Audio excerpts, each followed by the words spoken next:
What you doing? Where you at? Oh, you got plans. Don't say that. I'm sipping wine in a robe. Hey y'all, so today I'm going to be giving y'all tips and tricks on things I wish I knew when I started my YouTube channel. Just because a lot of people have been asking me for advice, like on my TikTok, because that's where I mostly promote my YouTube channel. They ask me advice like, oh, can you give me advice on how to start my YouTube channel? I'm scared. I don't know what to edit on. I don't know how to make thumbnails. So I'm gonna be covering all that in this video. What you need to start, what you need to record, your mindset, all good stuff. So let's get into the video. So the first thing I'm going to get into is what you need to start actually recording your videos. So all you need is an iPhone, not even an iPhone. You can have an Android. There's nothing wrong with Androids, but for me, I just personally prefer iPhones. Take your phone, wipe off that screen. It might look like the quality on your phone is bad, but it's not. Wipe off the camera and make sure it's facing the side. So what I mean from the side is like, this is not here, but here, like wide. Because the first time I tried to post a video, I was confused because no one told me that you can't record a video like that, and I was confused as to why there was black borders on the side. Do not do that. No one wants to watch a YouTube video with black borders on the side. It's just plain ugly. Don't do it. Nobody's watching that. Ooh.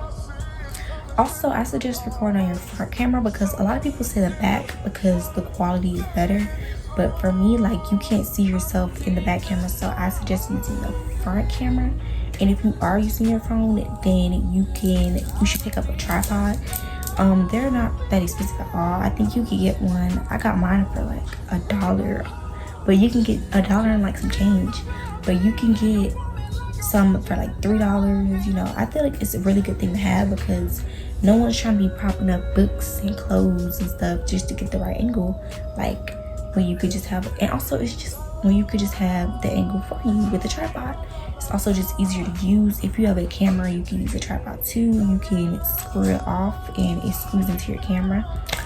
But that's just a tip if you are recording on your phone. And I feel like you shouldn't invest in a camera right away, just because a lot of people lose motivation for YouTube and they don't actually want to do it. So when you're experimenting, I feel like you should just use your phone, and then as you gain subscribers, then buy a camera. It's just smarter to do. Plus, cameras are not cheap at all. Cameras are expensive. Cameras are like $500 to $700-800. So that's a big investment. I would suggest I know that people buy used cameras. I don't think it's a bad idea at all, because I know with the camera community, whatever you want to call it, people take really good care of their cameras. And used cameras, like, since cameras are such an expensive thing to buy, used cameras are usually like, they hold up well. So also, if you're buying a used camera, make sure that you are not getting scammed. Make sure you are contacting that person. Ask them as many questions as you want to. Asking them whatever tracking you need from them, whatever questions that you need. Check the description. Make sure you read everything carefully. Just because the price looks right, don't just go and buy that camera. Look at everything. Look at the reviews, if they have sold other cameras. Look at the pictures, the description. Look at the defects. It might say, oh, it has a few scratches, whatever. Look at everything. I know a good place that people buy used cameras from is, I think it's called Mercari. I don't know, I'll put it on the screen.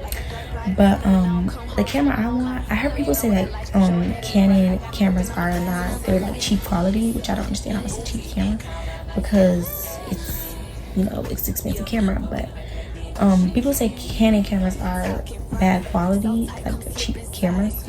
But the camera I want is a Canon. It's a Canon G7X. I heard it's a good beginner camera, and what I've seen, I just want to get it. But I also heard that Sony cameras are good too, so you might want to look into that. But I heard Sony cameras are better quality than Canon. The next thing that I have to say, this is like moving on to in general, is do not be afraid to promote your channel every day. Promote your channel with no shame. for me, I have 2 accounts. I have a TikTok account that I use to promote my TikTok, well, to promote my YouTube channel. If you're not ready to like go public with your YouTube channel, then make a separate account and still promote your videos from there. Promoting your videos helps a lot because it helps people see your videos. It helps your videos get reached out to more, looked at. It helps people know your name more. Even if you're not motivated, make sure you still promote your channel every day. Sometimes I'm not motivated and I still make sure to post at least something, just so I can say I posted something, because you never know. Sometimes your video can go viral at the time that you least expect it to. Also, there's this huge small YouTuber community that I'm a part of, and they do something called sub for sub, which is like you subscribe to their channel, they subscribe to yours. That is not good for your channel. Do not do that. You will realize that YouTube is taking away subscribers because they think that they're bots. Like if a lot of people are subscribing to you at one time and you're also subscribing to those people at the same time, they're gonna think that it's a bot, it's a spam. So they're gonna take those subscribers away. What you will want to do, you want to avoid sub for sub in general, but what you will want to do instead is watch 30 seconds of that person's video just so that they know it's not a bot, and make sure that they watch 30 seconds of yours just so that the subscription sticks. Also, you might want to look into group chats. Like, I know there's group chats, a few I'm in on Instagram, of small YouTubers. I don't know how I got into them. I just got added, but they help a lot. They give advice because it's people that are in the same shoes as you. It just helps. They give advice, fonts, editing tips, all types of stuff. I be asking a whole bunch of questions in there, maybe answer them. So ask me questions and I answer them. So make sure your channel, make friends within the small YouTuber community. Make sure that you are known or starting to become known in the community. So now we're going to get into editing and fonts. So for my thumbnails, I use Canva. At first, I didn't see the hype about it, but now that I'm actually like experimenting with the actual software, I actually really do like Canva. Like, it's just easier than I thought it would be. Like, it has the grids for you. It's super advanced, but super easy to use, and you can get the free version, and it works just as well. I use Canva for thumbnails. For actual like editing my videos, I use CapCut because I'm obsessed with CapCut. It's such an easy thing to use, and you can get the pro version. I don't have the pro version. I don't know if it's like, I feel like some people have told me it's worth it, but I just don't feel like investing that into CapCut because it already works enough for me. So first, I'm gonna start with fonts. I'm gonna give you guys fonts that I use. There's a website called thefont.com that you can download fonts off of for free. It is not a scam. You will not get a virus. You can download fonts from there and put them into CapCut, and you can also put them into Canva. I think I haven't figured out how to do that yet. I've been trying to. Well, I'm like, I have not been trying to. I've been meaning to get to that to see how to do that, but I just keep forgetting because I'm lazy. So the first thing you're going to do is you're going to go to your files that I use, and you are going just the names of to them. All you have to do is type in the find name the of the font font, and then download whatever, it. and you're going to click on it. So let's say, for example, I want to export LED light into CapCut. I'll press it because you can't export a file like this that says zip. It has to be like this. So it turns into one of these files, which is a blue file. So I see here, LED light. Click on it. So then we're going to go to CapCut and go to text, and then add text, font, add font. Click here, and we're going to find LED light. Click on it. Click on it here. Open. And now we have LED light. But you can't like add the font without doing that first, or it won't work.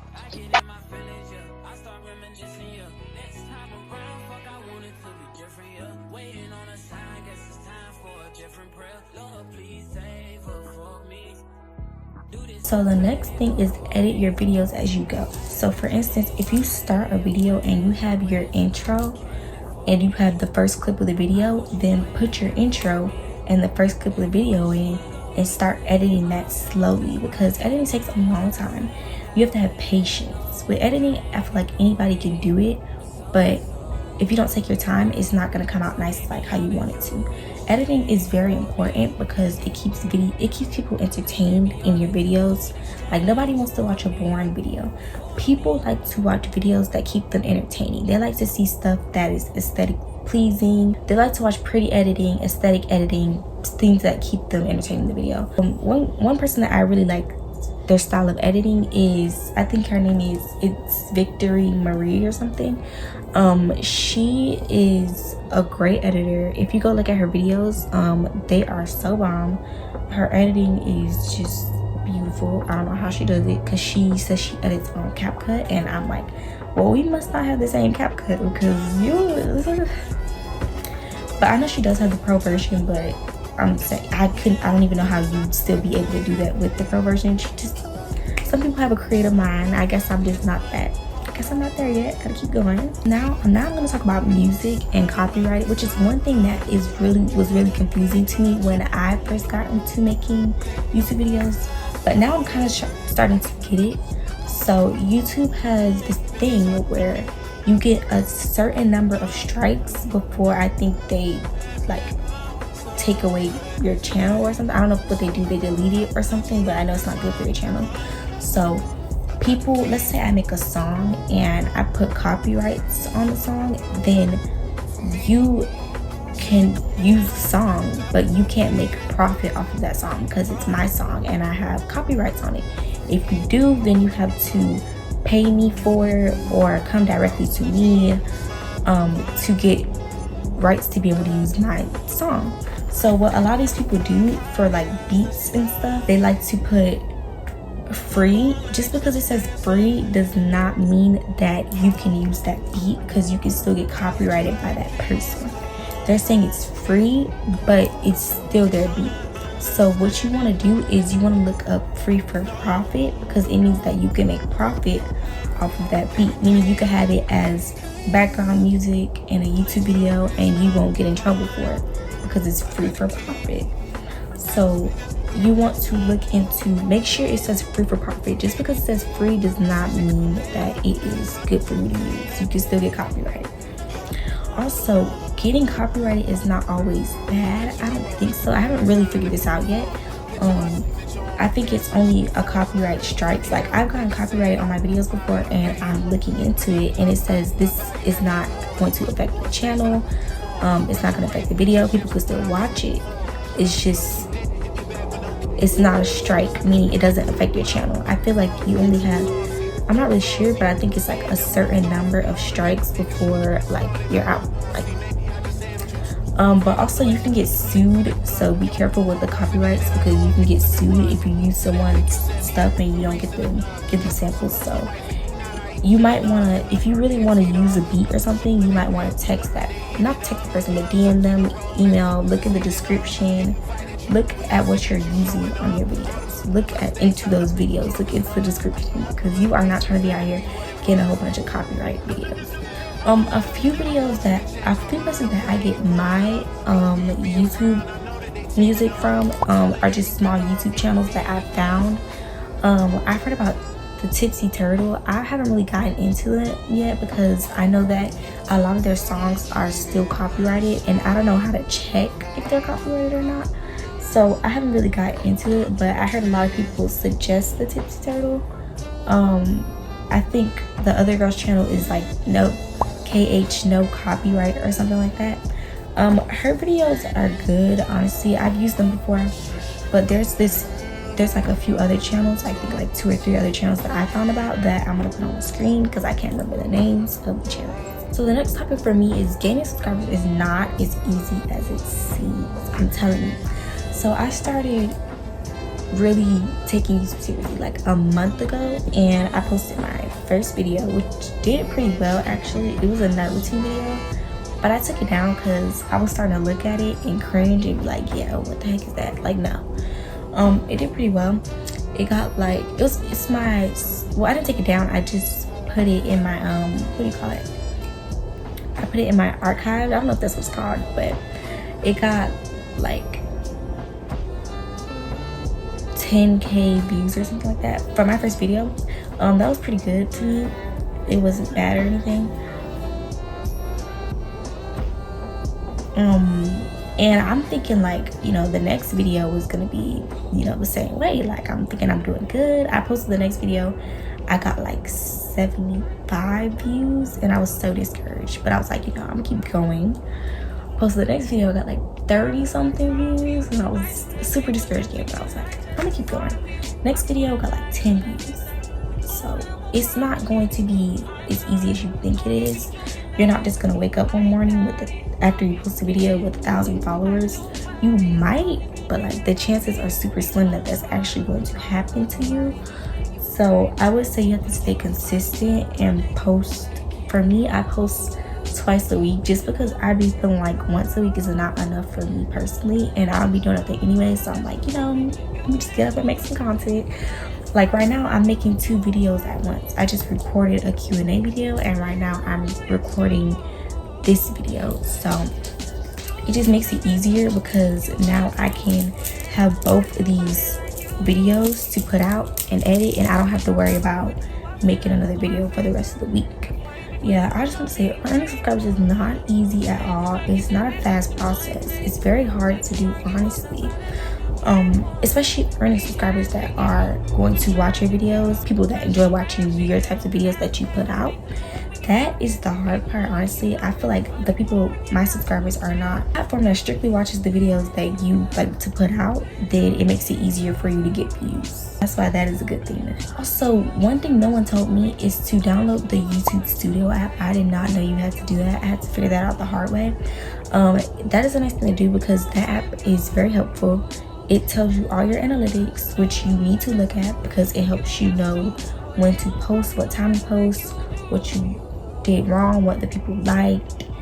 It just tells you everything. It tells you, I think, genders of who's watching your videos more, girls or boys, how they're getting to your videos, what time they're watching. It just tells you everything, and honestly it's very helpful because then you can know what to do better the next time. The next thing is impressions. Impression is just, like if you go to your YouTube Studio app and then you press on analytics, and then I don't know what it is, but you can find where it says impressions, and it'll be like a higher number than the actual views on the video. That's just how many people that YouTube has shown your thumbnail to. So it's always going to be higher than the actual views because not everyone that looks at the thumbnail is going to look at the video. That really confused me at first because I was like, what the heck is an impression? An impression is just every single time that someone has seen your thumbnail. Speaking of thumbnails, your thumbnails have to be very eye-catching because it's what's going to make the people click on your video. So I like to stick to this aesthetic style of thumbnails where I like to do a grid, like either 3 or 4 pictures, just because I think that's super classy and cute. But with this video, I'm not going to do that because I only do that for vlogs. So with this video, I'm going to try something new with the thumbnail and see if that helps. So now I just want to, now that I think that's all the topics that I have to talk about, I'm just going to briefly speak on how much I appreciate you guys' support. So I've been getting a lot of support and comments recently. My subscribers have been going up a lot. I think I got I'm at 250 right now. I went up 150 subscribers within the past 2 days, which is crazy because before I was gaining subscribers super slow and I was getting super discouraged about it. But it's been because I've been promoting my YouTube on TikTok religiously. I have a whole account and I be spamming on those. But I just want to say thank y'all for the support. It really helps me keep going. There's been a few people that reached out to me and were asking me questions. Oh, you've inspired me to start up a YouTube channel. I'm scared. I don't know how to make thumbnails, edit. Can you give me some tips? If you are in that predicament, you can follow me on Instagram and DM me. I will always respond back. My Instagram, I'm going to put on the screen, is Michaela_Serrano, and I'm always on my phone, so I'm probably going to see your DM. I think I covered most of the topics that I wanted to know when I joined YouTube that nobody told me, because you watch these videos and they tell you stuff, but you don't know until you actually go through it yourself and you find out certain tips and tricks. I'm like, oh, I should share that with people because I wanted to know that when I joined and nobody told me. So that's what I'm doing now to help you guys out. But honestly, this video is just for small YouTubers like myself, because even though I've been doing it, I've been making YouTube videos long enough now that I'm starting to get the hang of it, but there's still a lot of things that I don't know. So if you have any tips for me, you can leave them in the comments below. Just some tips that I've learned the hard way, so I'm sharing them with y'all because, you know, there might be someone that's in the same predicament as me and is watching this video and it helped. I hope this video was helpful, and I appreciate y'all for watching. Make sure you like, comment, subscribe, and bye.